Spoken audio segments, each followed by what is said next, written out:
नमस्कार। आप देख रहे हैं भव्या न्यूज और मैं हूं आपके साथ आदित्य। इस वीडियो में हम आपको बताने वाले हैं कि अक्सर आप कई बार इस न्यूज को सुने होंगे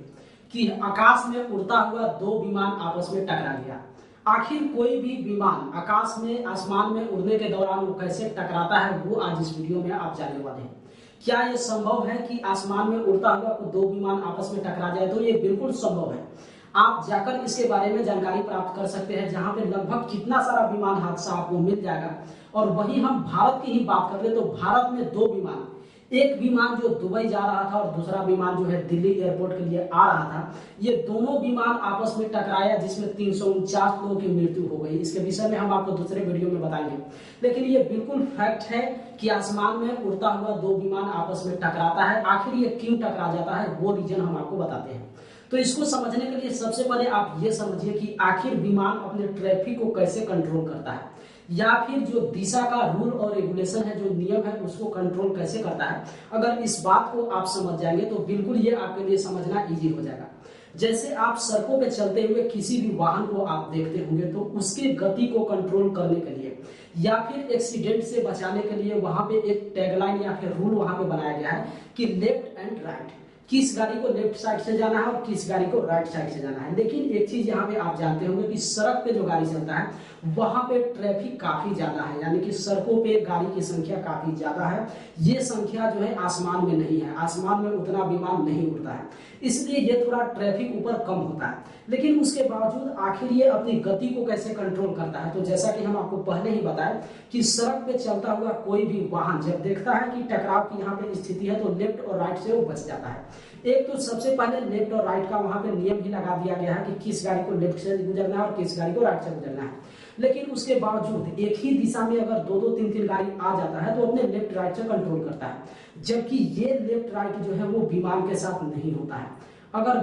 दो विमान एक ही दिशा से गुजरने वाला होता है तो उसको अप एंड डाउन के हिसाब से जो है कंट्रोल किया जाता है, यानी कि जब एक ही दिशा से दो विमान को गुजरने की बात आती है तो वहां पे एक विमान को जो है हाई कर दिया जाता है, यानी कि वहां पे सैकड़ों फीट या फिर हजारों फीट ऊपर कर दिया जाता है और दूसरे विमान को जो है डाउन कर दिया जाता है। और उस तरीके से वो अपनी गति को जो है कंट्रोल करता है या फिर दिशा को कंट्रोल करता है और एक्सीडेंट होने से बचाता है। लेकिन मेन पॉइंट ये है कि आखिर वो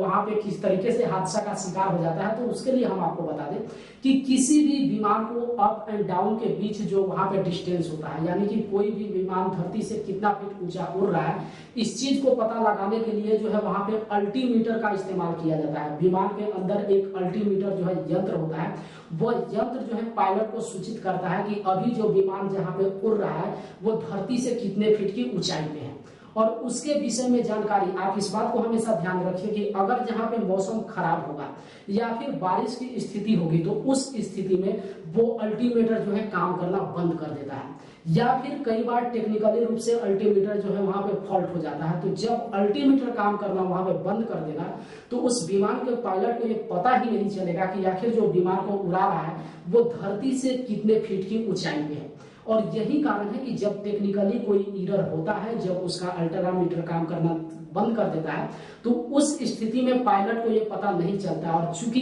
एक ही दिशा से दो विमान गुजरने वाला होता है तो वहां पे दोनों के डिस्टेंस को पता न चलने के कारण वो दोनों विमान एक साथ टकराता है और वहां पे इस तरीके से आसमान में उड़ते हुए विमान जो है हादसा का शिकार हो जाता है। तो बस यही नियम है, बाकी इसके अलावा कोई भी नियम नहीं है। जिस तरीके से सड़क पे आप लेफ्ट एंड राइट के हिसाब से आप अपने वाहन को जो है नियंत्रित करते हैं, ठीक उसी तरीके से आसमान में किसी भी विमान को अप एंड डाउन के हिसाब से जो है कंट्रोल किया जाता है। लेकिन चूंकि जाहिर सी बात है एक ही वहां पे सिस्टम होता है, अगर अल्ट्रामीटर काम करना बंद कर देगा, अगर पायलट को ये पता नहीं चलेगा कि आखिर वो विमान जो है कितना फीट की ऊंचाई पे है, तो जो दोनों को कंट्रोल किया जाता है। जैसे एक प्लेन के विषय में हम आपको बताए हैं कि भारत में जो है दो विमान टकराया हुआ था, तो उसके बीच भी यही समस्या हुआ था कि जो दुबई प्लेन जा रहा था उसको जो है एयरपोर्ट के अधिकारी के द्वारा ये दिशा निर्देश दिया गया कि आप धरती से 15,000 फीट की ऊपर से